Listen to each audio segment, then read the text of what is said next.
Olá, boa noite, graça e paz, meus queridos irmãos e amigos. Louvamos a Deus por mais um dia na sua presença. Louvamos a Deus pela sua graça bendita. Louvamos a Deus pelo dom da vida. Louvamos ao Senhor Jesus por tudo que Ele tem feito por nós. Louvamos a Deus pela grande salvação em Cristo Jesus, nosso Senhor. Espero que o seu dia tenha sido maravilhoso, com a graça bendita do Senhor a teu favor.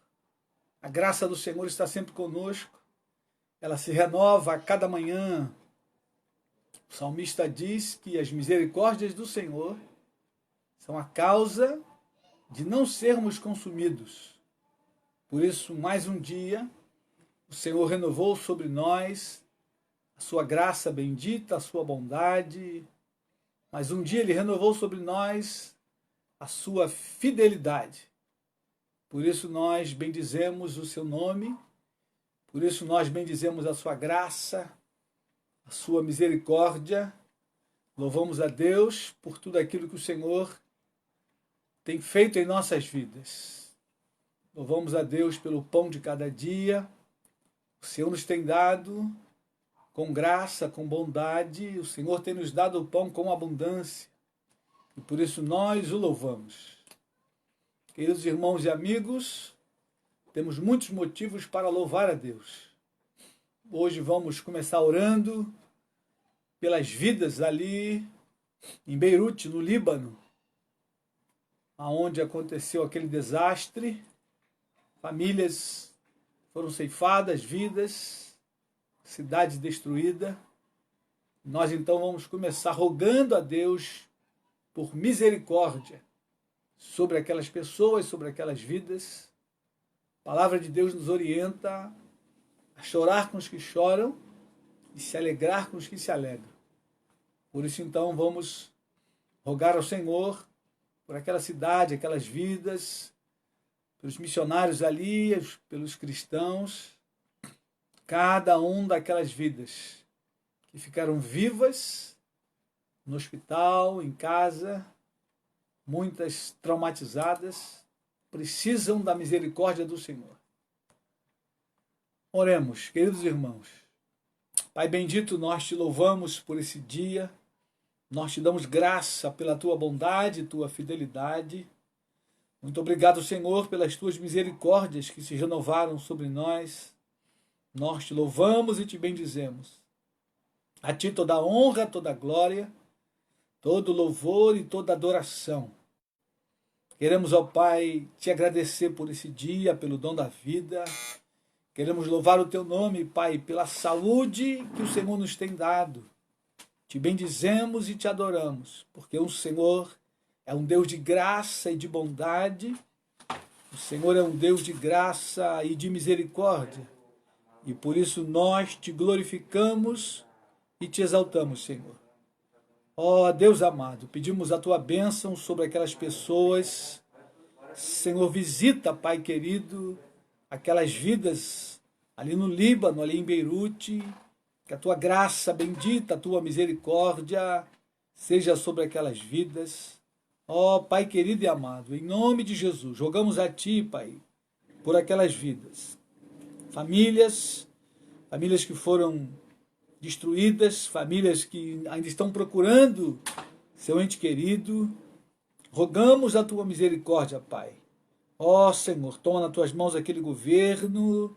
Senhor, em nome de Jesus, cada ajuda, Senhor, que está sendo enviada para aquele país, que possa chegar ao destino, Senhor. Repreende ali todo espírito, Senhor, de roubalheira, todo espírito, Senhor, de corrupção, que as vidas sejam assistidas para a glória e louvor do teu nome, por tua misericórdia e graça. Ó Deus amado, salva e liberta aquelas vidas, Senhor, aquele povo, que o teu evangelho possa avançar e crescer, Senhor, e que vidas ali sejam tocadas e libertas do poder das trevas, Pai, para a glória e louvor do teu nome. Rogamos no nome de Jesus, Pai. Senhor, colocamos a nossa nação em tuas mãos. ó Deus, essa situação dessa pandemia. Orienta e dirige, Senhor, toda a liderança do nosso país. Manifesta a tua bondade, tua graça. Manifesta, Deus, a tua misericórdia sobre a nossa nação. Orienta e dirige as autoridades. No nome de Jesus, Pai, rogamos a ti, Senhor. Ó Deus, dirige os médicos, enfermeiros. Guarda cada um que está na linha de frente, Senhor. Guarda e livra da contaminação. Meu Senhor, tem misericórdia. Dirige a nossa nação, Pai. Guarda a tua igreja, guarda o teu povo. Meu Senhor, aviva a tua igreja nesse tempo. Prepara o teu povo para o tempo do fim. Ó Deus, reveste, Senhor, a tua igreja com o poder do Espírito Santo, com o teu revestimento, Senhor. É o nosso clamor, a nossa oração nessa noite. Meu Deus, vivifica-nos o coração e a alma para a glória do teu nome, Senhor. Ó Deus, visita os enfermos nesta hora. Queremos te agradecer pela vida do Marcelo Barbosa, que já se encontra, Senhor, com melhoras. Ó Deus, continua trabalhando na vida do Marcelo e cura, Senhor, devidamente. Ó Deus, cura de maneira completa, Senhor, o teu servo. Traz ele de volta ao seu lar, à sua casa. Que o teu nome seja glorificado e honrado na vida do Marcelo, Senhor. Ó Deus, toma em tuas mãos Maria Cândida, toma seus filhos, guarda toda aquela família para a glória e o louvor do nome de Jesus. Ó Pai, lembramos, Senhor, do teu filho Ricardo. Visita, Senhor, o teu servo e toca e cura e restaura. Em nome de Jesus, toca na sua saúde, Pai. Renova as forças da Tamara, guarda, Senhor, aquela família, guarda o Pedro, guarda teu servo Josué, Maria José, renova e restaura os teus servos ali, Pai, para a glória do teu nome, para o louvor da tua glória. Ó Deus, cada enfermo da tua casa, Senhor, visita os anciãos da tua casa, a irmã Ana Souza. Ó Deus, visita a tua filha, a irmã Silvia. Ó Deus, Maria, tua filha, irmã Zilda. Ó Deus, teu servo Galdino, sua esposa Marilda. Senhor, vai visitando cada um dos anciãos da tua casa. Renova as forças nesse tempo de pandemia. Ó Deus, que a saúde deles seja tocada. Visita minha mãe, tua serva irmã Sônia. Restaura ali suas pernas. Meu Senhor, manifesta a tua bondade e tua graça sobre a vida da tua igreja. Visita a tua serva Ana Irene, Senhor, toca e cura a tua filha, Senhor, daquelas hérnias, toca na sua coluna, manifesta teu poder e tua graça. Teu servo Badu, Senhor, tu visita também Marcos Vinícius, Ana Paula, Silvia Simões, tua serva Eliane, tua filha Márcia Simões, Senhor. Ó Deus, assiste o teu povo, a tua igreja nesta hora tão difícil, Senhor. Que o poder do Senhor possa visitar os enfermos e curá-los para a glória do teu nome. Senhor, fica conosco nessa noite, enche o nosso coração da tua palavra, da tua graça bendita e vivifica-nos pelo teu poder. É a nossa oração, Senhor, em nome de Jesus. Amém e amém. Amém, queridos? Graça e paz, você que chegou durante a oração, seja bem-vindo.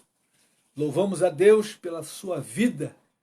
Louve a Deus, querido, se você está com vida, com saúde, louve ao Senhor, porque a graça de Deus tem assistido as nossas vidas em diversas áreas, e a saúde é uma área em que o Senhor tem guardado a sua igreja, tem guardado o seu povo, feito milagres, curas maravilhosas. Amém?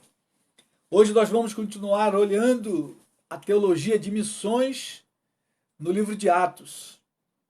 E o tema que nós demos para a reflexão de hoje, queridos, é o seguinte: preparados para a guerra.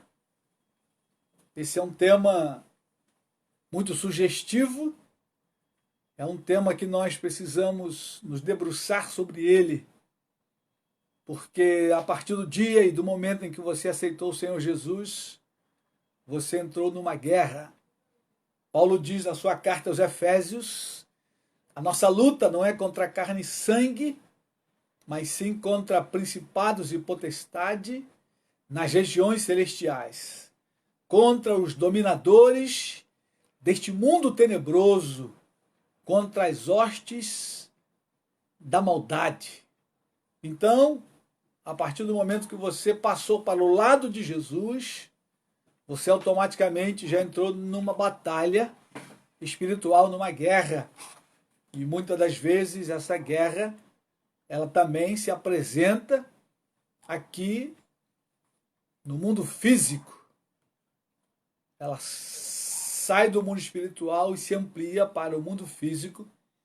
E à medida que se aproxima o fim de todas as coisas, o fim dos tempos, essa guerra ela vai aumentando, porque os sinais da volta de Jesus estão se cumprindo e algumas profecias nos alertam para o tempo do fim e nos diz que no tempo do fim haveria perseguição contra os discípulos de Jesus. Por isso nós precisamos estar preparados para a guerra. A igreja do primeiro século, a igreja ali em Jerusalém, e depois a igreja que começou a se espalhar entre os gentios, ela estava preparada. E nós vamos ver isso hoje. Vamos ver alguns textos em Atos e também nos Evangelhos. Jesus sempre avisou os seus discípulos que haveria forte oposição contra aqueles que decidissem seguir os seus passos.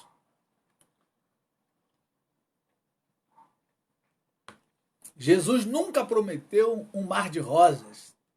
Como diz o ditado popular, seguir a Jesus, querido, sempre significou passar por forte oposição. Eu queria começar em Atos capítulo 1. Abra sua Bíblia, se você está com a Bíblia, se não está, e você está em casa, por favor, pegue sua Bíblia, caneta e papel para anotar. Atos capítulo 1, verso 4, Jesus, ele dá uma ordem aos discípulos. E eu quero ler Atos 1, 4 e também a mesma ordem, Lucas 24, 49.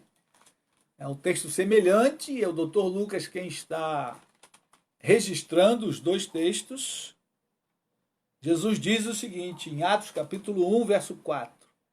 E comendo com eles, determinou-lhes que não se ausentassem de Jerusalém, mas que esperassem a promessa do Pai, a qual disse ele, de mim ouvistes.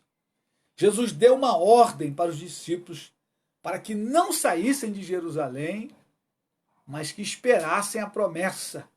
Essa promessa seria o revestimento de poder, para que eles então pudessem estar preparados para toda e qualquer batalha. Vamos comigo a Lucas 24, verso 49, finalzinho do Evangelho de Lucas. Lucas 24, verso 49. Se você tem a sua Bíblia, por favor, acompanhe. Olha o que diz aí. Eis que envio sobre vós a promessa de meu Pai. Permanecei, pois, na cidade, até que do alto sejais revestidos de poder. Jesus, então, enviou os discípulos, porém, ele disse, esperai na cidade, até que do alto sejais revestidos de poder. Jesus sabia, queridos irmãos, que para que a sua igreja avançasse e cumprisse a grande comissão, ela precisaria desse revestimento. Levar as boas novas até os confins da terra demandaria um bom preparo para enfrentar os poderes deste mundo tenebroso.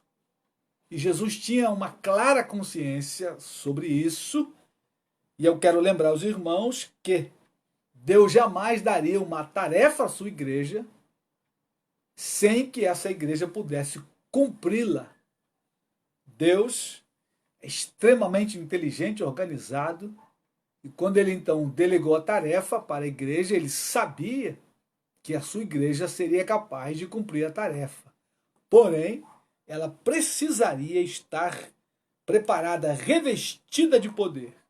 E Jesus tinha clareza disso. Tanto é que ele começa, lá no início do seu ministério, ele começa avisando os discípulos. E ele então passou 3 anos e meio treinando esses discípulos, preparando esses discípulos para enviar para essa grande tarefa. E nesse período, então, Jesus vai prepará-los e, no preparo, Jesus está avisando constantemente que haveria lutas e batalhas, haveria oposição, mas que eles seriam vencedores. Eles seriam capazes de cumprir a tarefa cabalmente, porque Jesus mesmo, o mesmo que deu a tarefa, ele deu o revestimento, ele enviou o Espírito Santo para que a igreja fosse revestida, para que os discípulos fossem cheios do poder de Deus, cheios da autoridade, cheios do dunamis de Deus, do dinamite de Deus. Né? Você e eu vimos as explosões ali em Beirute, o poder daquele produto químico, né? Assemelha-se ao poder de muitas dinamites.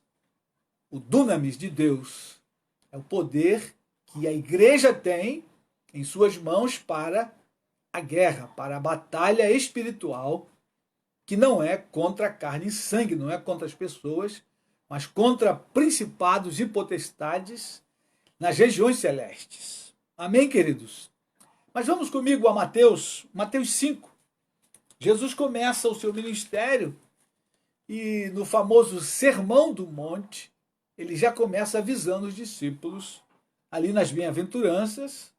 Mateus capítulo 5, no finalzinho das bem-aventuranças, que vai do versículo 3 ao versículo 12, Jesus então dá início ao seu sermão falando das bem-aventuranças. E lá no versículo 10, Jesus começa a pontuar como seria a caminhada dos discípulos aqui na terra. E ele diz o seguinte, Mateus 5, verso 10. Bem-aventurados perseguidos por causa da justiça, porque deles é o reino dos céus. Então Jesus aí já começa a pontuar. E percebam um detalhe, queridos irmãos e querida igreja. Jesus ele trabalha essa questão da perseguição contra os seus discípulos de maneira muito altruísta, de maneira a preparar os discípulos psicologicamente, emocionalmente e, por fim, espiritualmente. Percebam que ele diz aí, bem-aventurados os perseguidos por causa da justiça. Então, os discípulos que fossem perseguidos por causa da justiça seriam bem-aventurados, não seriam coitadinhos. Preste atenção bem nisso, querido irmão, querida irmã. Você e eu, discípulos de Jesus, não somos coitadinhos, nós somos bem-aventurados. E Jesus continua dizendo, bem-aventurados sois quando por minha causa vos injuriarem e vos perseguirem, e mentindo, disserem todo mal contra vós. Essa batalha espiritual aqui, ela desce para o âmbito físico, porque os espíritos das trevas, ele usa as pessoas para perseguir, maldizer, odiar os discípulos. Porém, Jesus está treinando os discípulos a não revidar. Isso é extremamente salutar e salvador para mim e para você. Jesus diz, vocês são muito felizes, vocês são bem-aventurados, quando por minha causa, a causa é a causa de Jesus, o nome de Jesus é que vai confrontar com as trevas e vai então levantar oposição. E eu e você precisamos estar preparados para essa guerra. Será, querido, que eu e você estamos prontos? Estamos preparados para enfrentar essa guerra?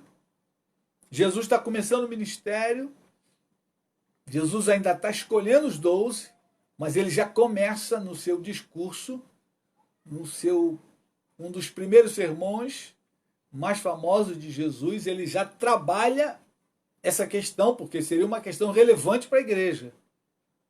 Olha o que ele diz no versículo 12: regozijai-vos e exultai, porque é grande o vosso galardão nos céus, pois assim perseguiram os profetas que viveram antes de vós. Jesus então lança a mão lá dos profetas e diz: ó, eles foram perseguidos, vocês também serão perseguidos. Mas isso é motivo de regozijo e exultação. Regozijai-vos e exultai, porque é grande o vosso galardão nos céus. Então Jesus aqui está prometendo galardão nos céus. Jesus não pregou um evangelho triunfalista, nem disse que seria só vitória, né? Essa história de só vitória, que muitos andam dizendo por aí, isso é papo furado, isso não está na Bíblia. Jesus começa trazendo os discípulos para a realidade. Vocês que vão me seguir, vocês que vão sustentar o meu nome e o meu testemunho, vocês serão perseguidos, vão mentir, vão injuriar vocês e vão odiar vocês. Mas vocês serão bem-aventurados, ou seja, muito felizes. Vocês devem se regozijar, não tem que ficar triste, acabrunhado, choramingando, coitadinho de mim, não é nada disso, querido irmão, é para regozijar e exultar, porque o nosso galardão nos céus, ele é grande. Por isso o evangelho de Cristo não é o evangelho da prosperidade, nem do triunfalismo, que foca as coisas terrenas.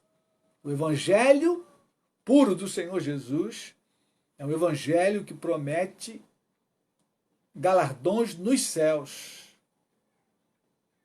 Aqui na terra, o que nós vamos ganhar por ser discípulo de Jesus é tudo lucro, porque o verdadeiro prêmio está lá nos céus. E os nossos olhos, meu e o seu, devem estar focados no reino dos céus. Jesus disse: grande é o vosso galardão no reino dos céus.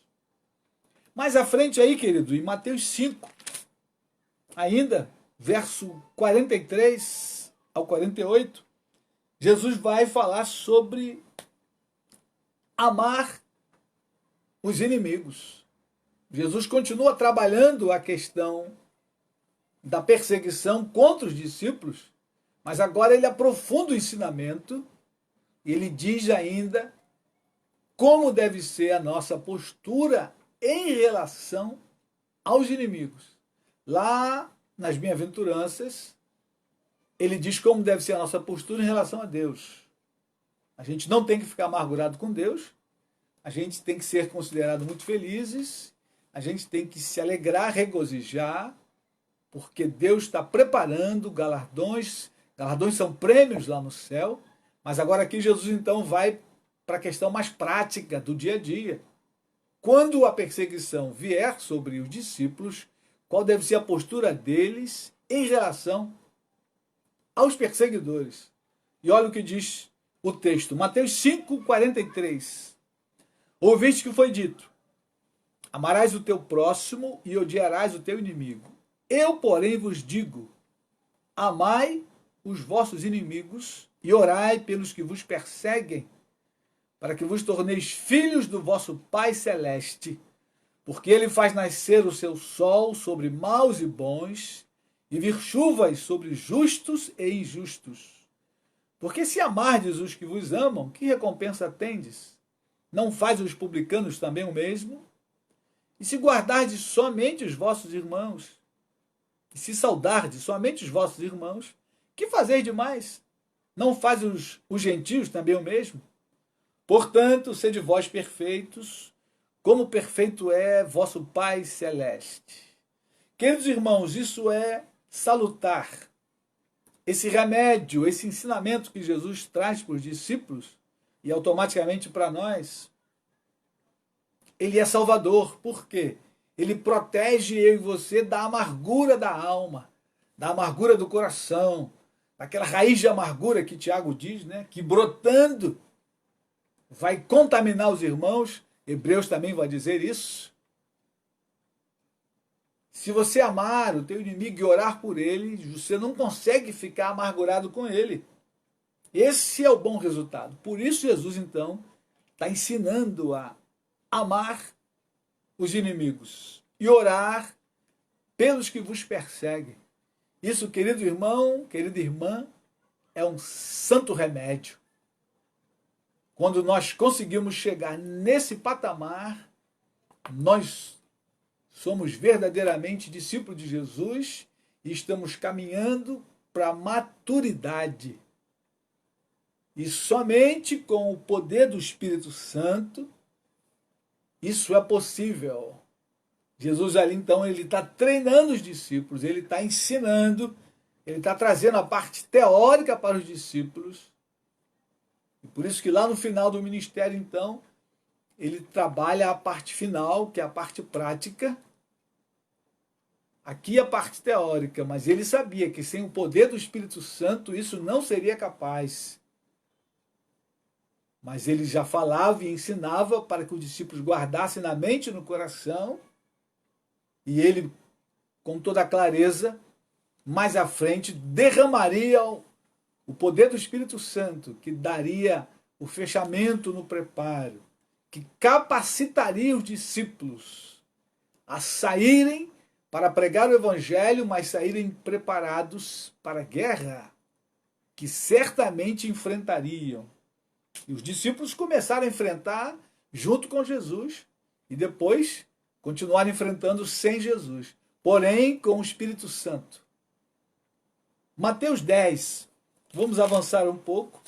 Mateus 10, Jesus faz uma nova advertência para eles. É interessante o método de ensino de Jesus, de repetição, para que ficasse bem gravado na mente dos discípulos.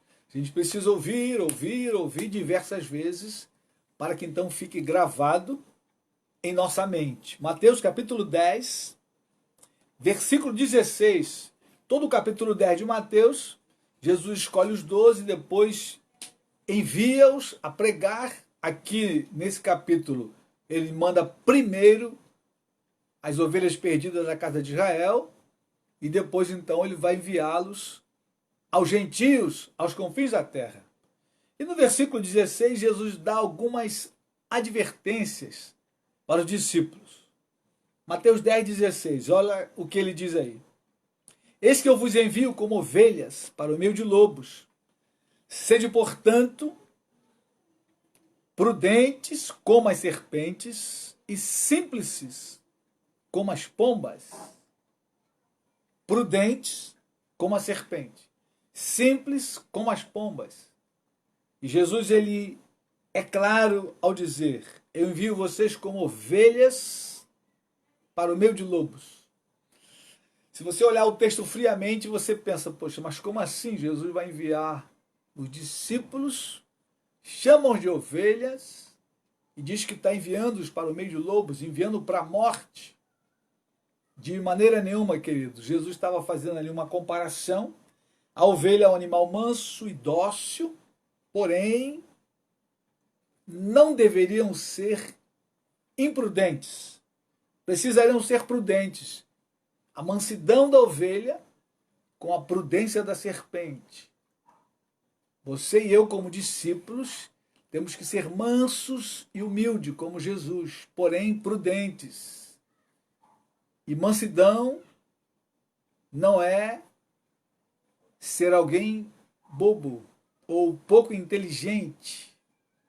Você pode ser manso e humilde e você precisa ser prudente como a serpente, porque os lobos são animais vorazes, ferozes, carnívoros. E aí então, para lidar no meio da matilha dos lobos que enfrentaremos ao longo do caminho, precisaremos de prudência. Porém, não podemos perder a mansidão da ovelha. Por isso Jesus vai frisar com eles. Eu vos envio como ovelhas para o meio de lobos, sede, portanto, prudentes como as serpentes e simples como as pombas. Essa simplicidade nós não podemos perder, porém, precisamos ser prudentes. E Jesus deixa isso muito claro. No versículo 17, ele continua instruindo os discípulos e diz aí, ó, acautelai-vos dos homens, porque vos entregarão aos tribunais e vos açoitarão nas suas sinagogas. Então Jesus falou, tenham cuidado. Cautela, né? Cautela é cuidado. Acautelai-vos dos homens. Versículo 18 ele diz, por minha causa sereis levados à presença de governadores e reis, para lhes servir de testemunho a eles e aos gentios. A causa é sempre o nome de Jesus, por minha causa. Isso tem que estar muito claro, querido. Você que segue a Jesus, você que é um discípulo de Jesus, pelo fato de nós levarmos o nome de Cristo e, lógico, junto com o nome, a doutrina, o ensinamento de Jesus, isso já é suficiente para se levantar oposição e não gostarem de nós e odiarem-nos e prenderem. Por minha causa levareis à presença de governadores e reis. Jesus está dizendo, vocês vão ser presos e vão levar vocês à presença de governadores e reis por minha causa. Jesus está avisando, Jesus está jogando aberto com os discípulos, Jesus não esconde isso em momento algum, queridos. Isso é muito bom no Evangelho, isso é salutar. Quem entra por o Evangelho precisa saber disso. Por isso a pregação triunfalista, né, ela é uma pregação que causa mal à igreja. Aquela pregação que diz, vem, que a sua vida vai ser um mar de rosas, ela é uma mentira, uma falácia, isso causa um mal, porque a pessoa vem e fica enganada. E aí, quando a luta se levanta, ela acaba indo embora, porque ela acreditou numa mentira, pensando que era uma verdade. Por isso a gente precisa pregar o Evangelho na sua íntegra. E olha o que Jesus diz aí, lá no versículo 22. Agora Jesus é mais claro ainda. Ele diz, sereis odiados de todos por causa do meu nome. Aquele, porém, que perseverar até ao fim, esse será salvo. Em meio à perseguição e à pressão, eu e você temos um caminho, perseverar, continuar, ficar firme até o fim. O fim é a salvação das nossas almas. Todo seguidor de Jesus precisa ter isso muito claro. E, queridos irmãos, Jesus está avisando os discípulos. A igreja começando, mas ele também avisa para nós, para a igreja do fim. E é interessante como Jesus vai usar a mesmíssima expressão. Sereis odiados de todos por causa do meu nome. E aí eu queria ir com você a Mateus 24, quando Jesus faz o mesmo aviso para outra geração de discípulos, que é a nossa, desse tempo do fim. O fim se aproxima, querido irmão, querida irmã, não seja neófito, não seja incrédulo, creia nas palavras, creia nos seus profetas. Quem é servo de Deus, que está pregando a Bíblia, está falando e dizendo que é o tempo do fim. E o profeta menor diz, creia nos seus profetas e prosperareis. Então é preciso que você creia que nós estamos no tempo do fim e que no tempo do fim o aperto também viria, igual como foi lá no começo da igreja. Por isso que precisamos estar preparados para a guerra, porque estamos em guerra. Será que estamos preparados para enfrentar a oposição forte? Mateus 24, versículo 8. Olha o que Jesus diz aí. 24, verso 8. Porém, tudo isso é o princípio das dores. Então sereis atribulados e vos matarão. Sereis odiados de todas as nações por causa do meu nome. Aqui Jesus amplia e troca, lá ele diz, sereis odiados de todos por causa do meu nome. Aqui todos ele amplia isso.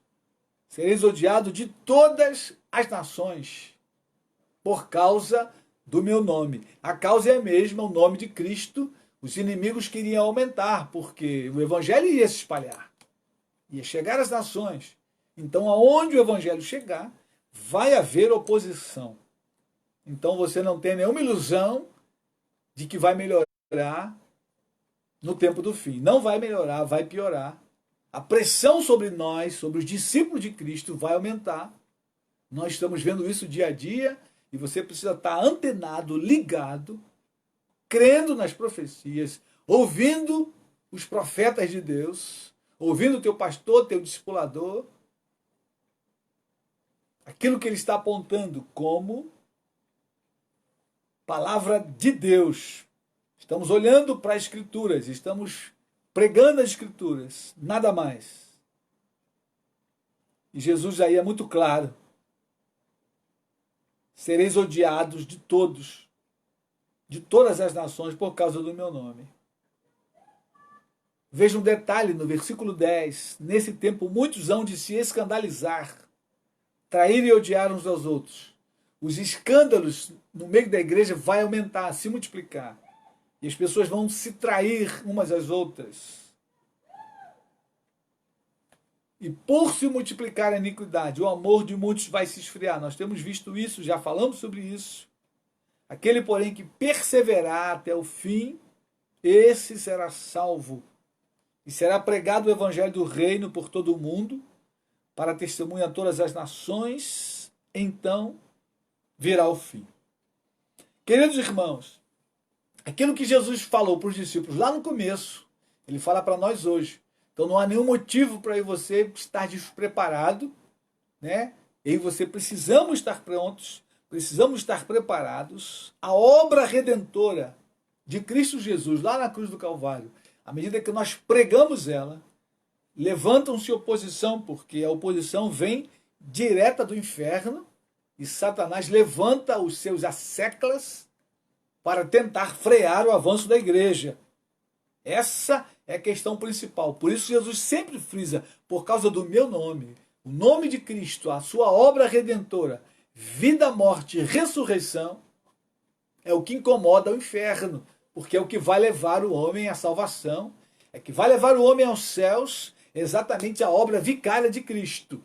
Por isso, quando nós pregamos a obra de Cristo, vida, morte e ressurreição de Jesus, o inferno se levanta, e aí então se levanta a grande oposição, e eu e você precisamos estar prontos, preparados para enfrentar a oposição, sem negar o nome de Jesus. Por isso Jesus fala, tanto lá quanto aqui, aquele que perseverar até o fim será salvo. Se você perseverar até o fim, significa que você está salvo. E você então ganhará os galardões no dia final, lá no dia da grande bodas do Cordeiro. Querido irmão, querida irmã, esteja pronto, se prepare, busque a Deus, ore ao Senhor, leia a palavra, reveja a tua conversão, recicle o teu conhecimento bíblico de Deus, das profecias. Não fique enganado, não seja romântico, seja realista, olhe a Escritura e olhe os tempos, os sinais, e veja que estamos caminhando para o fim. E no tempo do fim, eu e você precisamos estar preparados para a batalha, para a guerra, porque o cerco vai apertar. E eu e você precisamos estar prontos para enfrentar a batalha. Amém? Vamos olhar agora um texto de João. João 20, 19. Um texto que vai mostrar os discípulos antes do Pentecostes. E depois vamos olhar um texto depois do Pentecostes. E exatamente a descida do Espírito Santo, o revestimento, é que preparou a igreja, preparou os discípulos para a batalha. Jesus avisou durante todo o seu ministério, preparou psicologicamente os discípulos, deu orientação, mas mesmo assim, eles não estavam prontos. E João 20, 19 vai mostrar exatamente isso. Jesus já havia ressuscitado, porém, o Espírito Santo não havia descido ainda. João 20, verso 19. Jesus aqui ressuscitou, estava naquele período de 40 dias aparecendo aos discípulos, comendo com eles e dando as últimas instruções. João 20, 19. Diz o seguinte: ao cair da tarde daquele dia, o primeiro da semana, era domingo, trancadas as portas da casa onde estavam os discípulos, com medo dos judeus, veio Jesus, pôs-se no meio deles e disse-lhes: paz seja convosco. Aleluia. Percebam, queridos, Jesus havia morrido e ressuscitado, e agora estava aparecendo aos discípulos, que seriam suas testemunhas, mas eles estavam trancados com medo dos judeus. Eles sabiam da perseguição, e Jesus agora foi morto, e logicamente eles pensando: hoje, se mataram o nosso mestre, o que farão conosco? E eles estavam então trancados, as portas trancadas, com medo dos judeus, que era ali no momento a maior ameaça para eles. O grupo que perseguiu a igreja lá no começo foram os judeus, que não aceitaram o Messias, o Senhor Jesus, que veio, viveu entre eles, pregou as boas novas de salvação, morreu e ressuscitou. E está vivo à direita do Pai e voltará nas nuvens. E todo olho verá, e toda língua confessará que Jesus é o Senhor, para a glória de Deus Pai. Aleluia! E se você quiser estar lá nas bodas do Cordeiro, querido irmão, querida irmã, você precisa estar salvo por Ele, ter sido lavado e remido pelo sangue do Cordeiro e permanecer firme, de pé, ainda que de pé, signifique a morte. Então você será recebido de braços abertos lá no seio do Pai. Mas vamos olhar os discípulos agora após a descida do Espírito Santo. Eram os mesmos discípulos. O que mudou foi que eles receberam o poder do Espírito Santo, o revestimento que Jesus havia dito: esperar em Jerusalém, não saiam de Jerusalém de jeito nenhum. Jesus sabia que eles não suportariam sem o poder do Espírito Santo. Por isso que ele diz: esperai a promessa do Pai, de mim ouvistes. Querido irmão, querida irmã, a igreja sem o poder do Espírito, ela não chega a canto nenhum. Ela não tem nenhuma chance contra as trevas. Porém, a igreja revestida do Espírito Santo, ela vai até os confins da terra, ela vai até a Tailândia, ela vai até a China, a Coreia do Norte, onde há alguns milhares, segundo notícias que têm chegado, milhares de cristãos ali sofrendo em campos de concentração. Somente com o poder do Espírito, a igreja pode suportar essas coisas e pode seguir em frente pregando o Evangelho, dando testemunho do nosso Senhor. Atos capítulo 8, vamos voltar a Atos agora. Perdão, Atos capítulo 4, verso 18. Vamos ver os discípulos, depois do Pentecoste, qual é a reação deles. Atos 4, verso 18. Agora eles estavam preparados para a guerra. Antes do Pentecostes, ainda não. Estavam com medos, sabiam da demanda que teriam, estavam conscientes, porque Jesus deixou claro para eles, porém faltava uma coisa: o revestimento. Atos capítulo 2, a descida do Espírito Santo veio sobre eles e todos foram cheios do Espírito. Aí sim estão prontos, psicologicamente, emocionalmente e espiritualmente.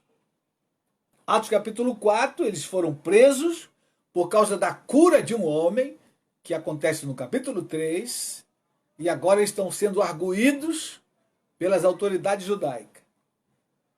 Atos 4, 18. chamando-os, ordenaram-lhes que absolutamente não falassem nem ensinassem em nome de Jesus. Mas Pedro e João lhes responderam: julgai se é justo diante de Deus ouvir-vos antes a vós outros do que a Deus. Pois nós não podemos deixar de falar das coisas que vimos e ouvimos. Depois, ameaçando-os, mais ainda, soltaram, não tendo achado como os castigar, por causa do povo, porque todos glorificavam a Deus pelo que acontecera.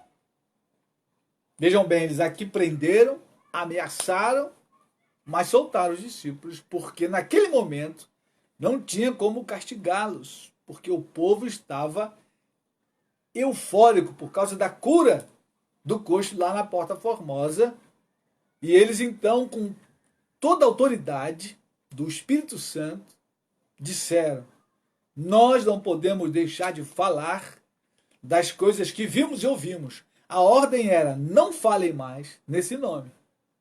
Volta aí um pouco, versículo 8. Olha o que Pedro diz logo no começo da arguição. Atos 4, 8. Então Pedro, cheio do Espírito Santo, lhes disse: autoridades do povo e anciãos. Versículo 7, eles haviam perguntado a eles: com que autoridade e poder, ou em nome de quem vocês fizeram isso? E aí Pedro então responde, cheio do Espírito Santo, autoridades do povo e anciãos. Autoridade que o Espírito Santo deu, queridos. Pedro, cheio do Espírito Santo, ele diz: nós temos a autoridade do povo, porque a igreja caiu na graça do povo. E temos a autoridade dos anciãos de Israel. Alguns já haviam se convertido. Então, socialmente, eles estavam embasados pela multidão de povo, pelos anciãos que tinham peso naquela cultura. Em Israel, os anciãos tinham uma voz que pesava sobre a sociedade, mas o poder vinha do Espírito Santo. E eles então confrontam aquelas autoridades e disseram: nós não podemos nos calar diante de tudo que vimos e ouvimos de Jesus. Eles não estão com medo mais, não estão trancados, eles estão no templo pregando. Eles estão nas ruas e nas praças, queridos. Porque simplesmente eles foram revestidos de poder. E eu queria ir um pouco mais. Atos 5. Eles foram presos novamente, porque eles não pararam de pregar.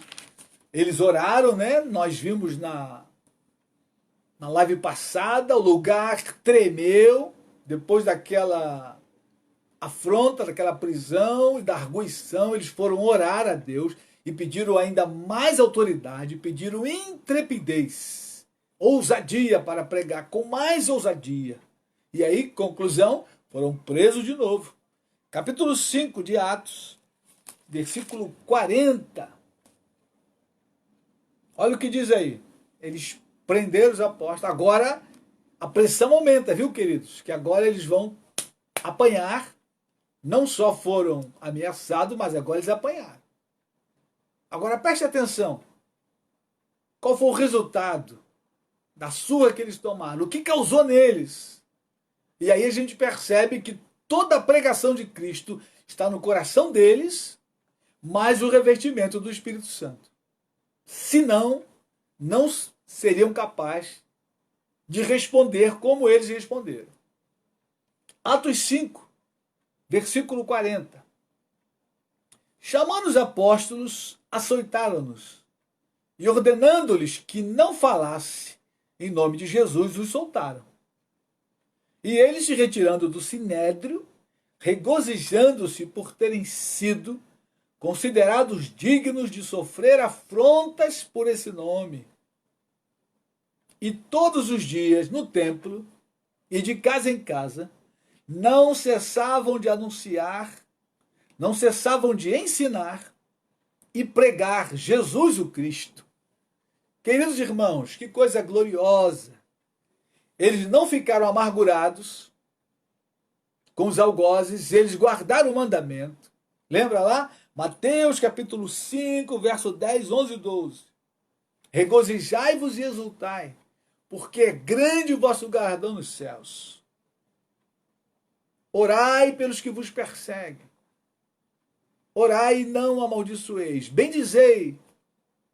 Eles foram presos, ameaçados, foram açoitados e saindo dali, qual a postura deles? Regozijaram-se por serem considerados dignos de sofrer afronta pelo nome de Jesus. O nome que está acima de todo nome, aleluia!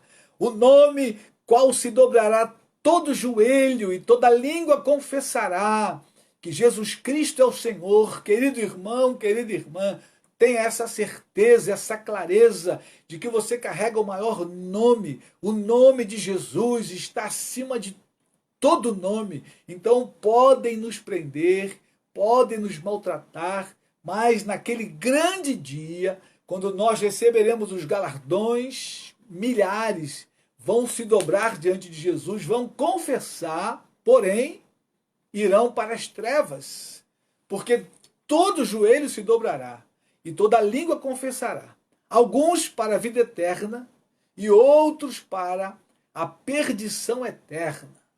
E a glória da igreja, ela reside, a glória da igreja, ela está exatamente de que no nome de Jesus nós seremos salvos e receberemos os galardões nos céus. Por isso eles agora estão regozijando, porque eles pensaram, opa, nós estamos no caminho certo. O Jesus, o nosso mestre, nos ensinou isso. Por causa do nome dele, nós seremos perseguidos e maltratados. E isso aconteceu. Significa o quê? Nós somos discípulos verdadeiros. Nós estamos no caminho certo. Querido irmão, querida irmã, não se iluda. O caminho que Jesus nos ensinou vai chegar a esse ponto. O tempo do fim vai apertar. E você precisa estar pronto para sofrer afronta. Precisa estar pronto até para apanhar, se necessário for, pelo nome de Jesus. E não ficar amargurado, acabrunhado, chorando no canto, mas você precisa regozijar-se por ser digno do nome de Jesus. Por isso ele diz lá, bem-aventurados sois, vós que sois perseguidos por causa do meu nome. Isso é uma bem-aventurança, querido irmão. Vamos olhar mais um texto em Atos. Último texto, Atos 16. A igreja está avançando, Paulo e Silas estão fazendo um estrago lá entre os gentios e foram presos. Paulo e Silas na prisão. Atos 16, versículo 20 e 26. E esse tempo do fim, a última ofensiva da igreja, os missionários que saírem precisam estar prontos, queridos.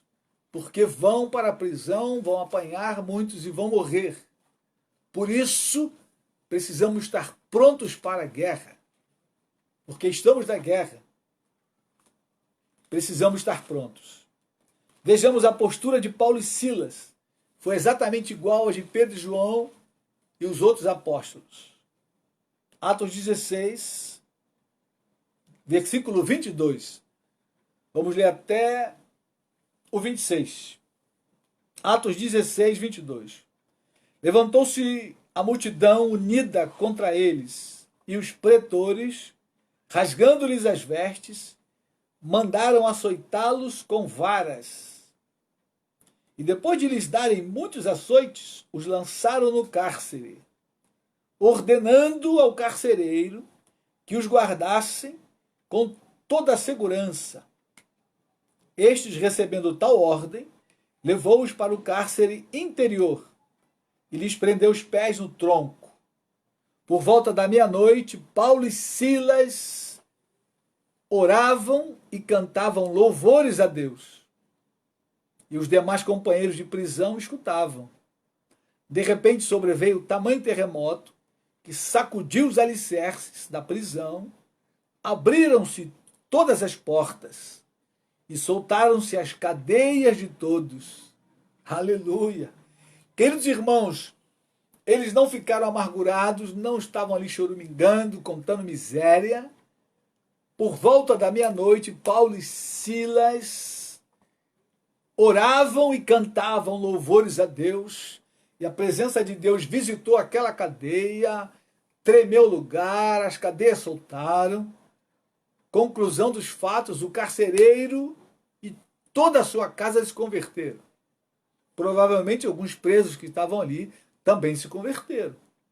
Lucas só não registrou, porque o milagre foi tremendo.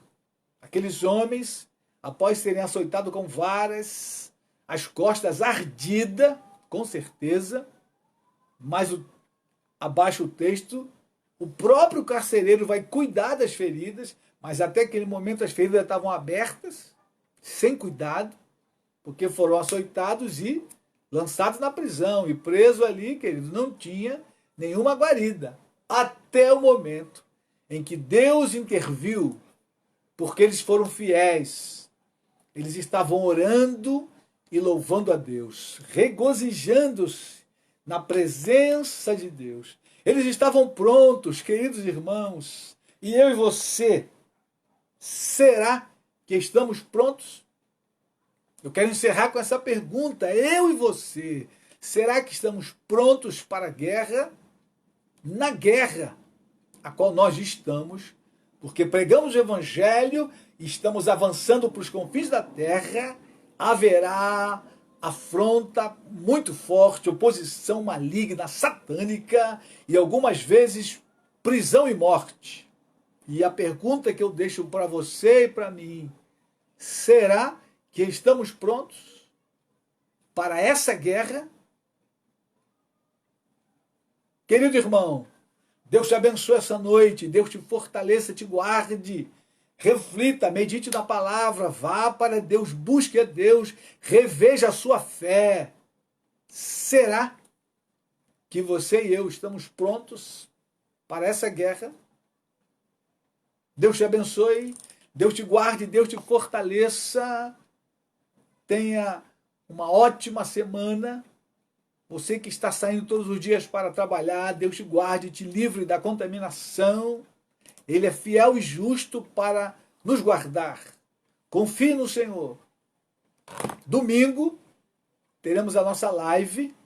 Domingo, Dia dos Pais, não teremos a nossa reunião pela manhã, lá no nosso salão, na rua Zacarias, número 10. As famílias estão liberadas para reunir com os pais, almoçar e compartilhar tempo de comunhão. Mas à noite teremos a nossa live, se Deus permitir, e Jesus não voltar. Um forte abraço, querido irmão, querida irmã. Deus te guarde e te fortaleça. E até domingo, se Deus quiser.